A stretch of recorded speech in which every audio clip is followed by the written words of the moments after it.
How's it going, everybody? Welcome to another video. Today I have something really interesting for all of you. So I would like to talk to you guys about a trick that will get you guys to think or look at your show reel in a brand new way that will elevate the quality to another level. Let's talk about it in this next episode.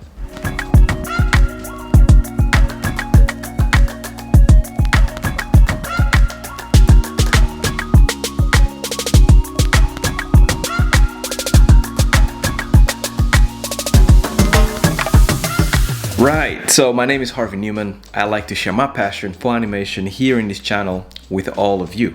So I was just talking with a couple of my students. Shout out to Tyler and Jalene, by the way.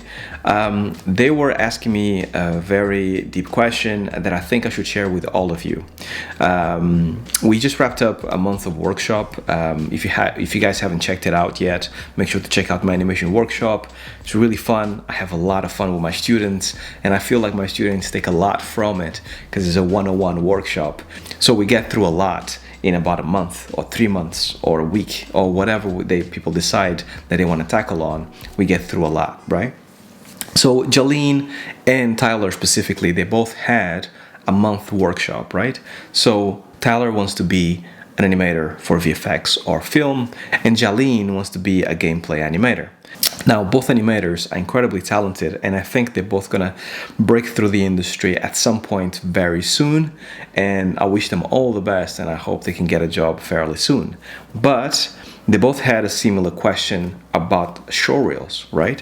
How do you actually know when you're ready to submit your show reel to a studio? Doesn't matter if it's film or games, right?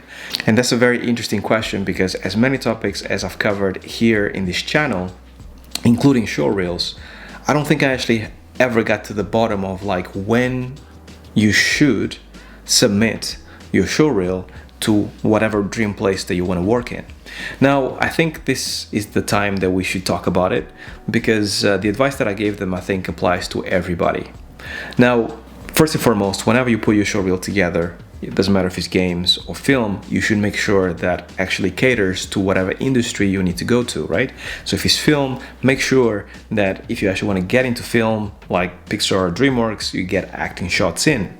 If it's VFX, maybe creatures, maybe animals, maybe something a bit more VFX orientated, right?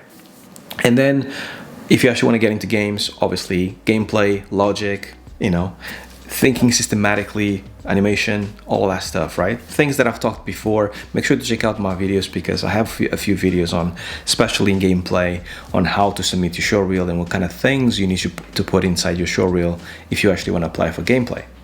Now, the advice that I gave them, to both of them, because it really doesn't matter what industry you go into, is that personally, whenever you have your show reel, there's two levels of criteria.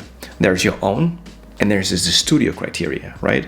So whenever you are working on your own show reel by yourself at home, especially if you don't have anybody to bounce ideas off or to showcase your work, then your level of quality might be very different than the studio wants, right? So you might actually believe deep in your bones that your show reel is really epic, and whenever you send it, they're gonna love it. But maybe the studio is looking at it and be like, this doesn't really make the cut. This is just a generic show reel. This is when you have to actually break away from that mentality of just sticking to your own criteria of looking at your show reel and thinking this is good for me, therefore it should be good for everybody. I know I've been there, and I think most animators, most artists feel that way. However, it doesn't work that way, right? The world out there, you're very much like, if you're working by yourself, if you're working on your own show reel and you don't have anyone's feedback, then it's basically that mentality of small fish, big pond, right? So you think you're a big fish in a small pond, but in reality you're a very small fish in a really large pond. So what you need to do is change your mentality and then start thinking about if certain people would look at this, would they like it? And I think that's the best way for you to break away from that mentality that is, if it's good for me, it's good for everybody. And for example, what I told Tyler that he wants to get into film. For example, Brad Bird is an amazing director, right? He's also an amazing animator, or used to be a great animator, right? So whenever you actually put your show reel together, when you finish putting your show reel together, as you're doing every single piece individually, think about when you consider it finished, would you be happy to show this to a hypothetical Brad Bird? And if he saw it, would he actually be blown away, or would he think, it's all right, right? If you think he's the second, then you need to work more on your shot or work more on your skills. Either way, you need to do some work there because you're not quite there yet, right? So you're only there when you genuinely think that a piece that you have right now will be good enough to show a director like Brad Bird or Andrew Stanton or John Lasseter, and they would actually look at it and be like, this is really cool, this shows talent, this is amazing, right? Same things for games. This is what I told Ja. So, for example, a Hideo Kojima, right? Would he look at your animations and think, wow, I want these animations in my game, or these skills in my game? Because if he thinks that way, then you probably feel like you are ready to be hired, right? Or someone out there will want to hire you because they want their skills in their game. And this is basically what I'm trying to say, is that if you change your mindset to think about how these people think and be like mindful that your criteria is not as high as theirs, it means that you will elevate your show reel to a new level. Because there's something to be said about idols or people that you look up to, right?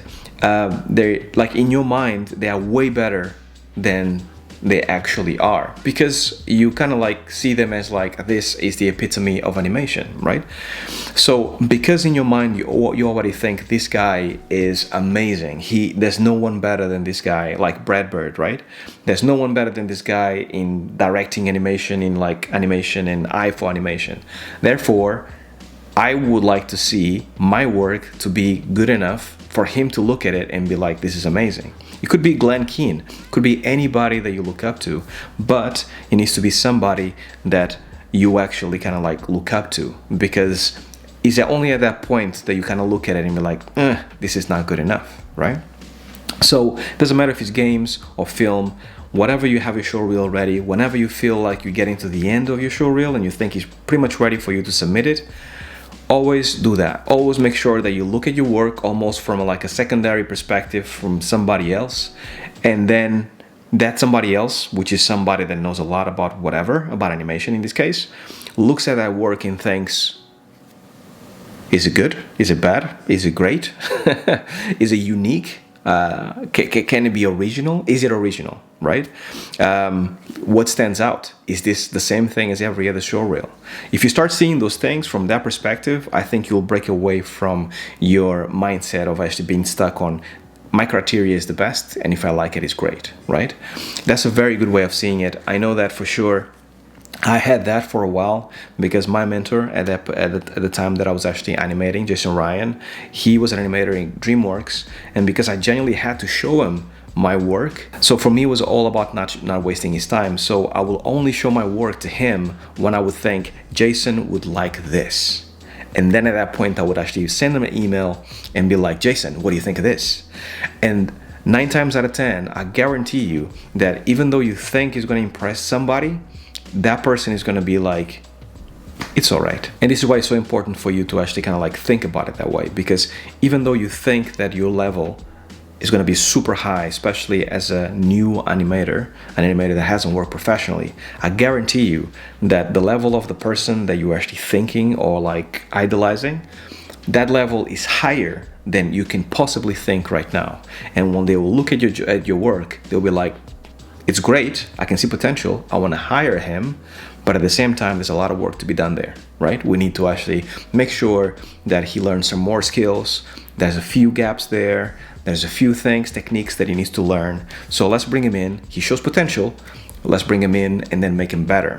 And that's kind of like the vibe that you need to have when you are applying for jobs. You want to be good, you want to be excellent, and that's basically kind of how things work, right? You're just showing potential in your show reel. You're not showing your skills as in like, you're an animator, this is your max skills, and this is where you're going to animate all the time to this level.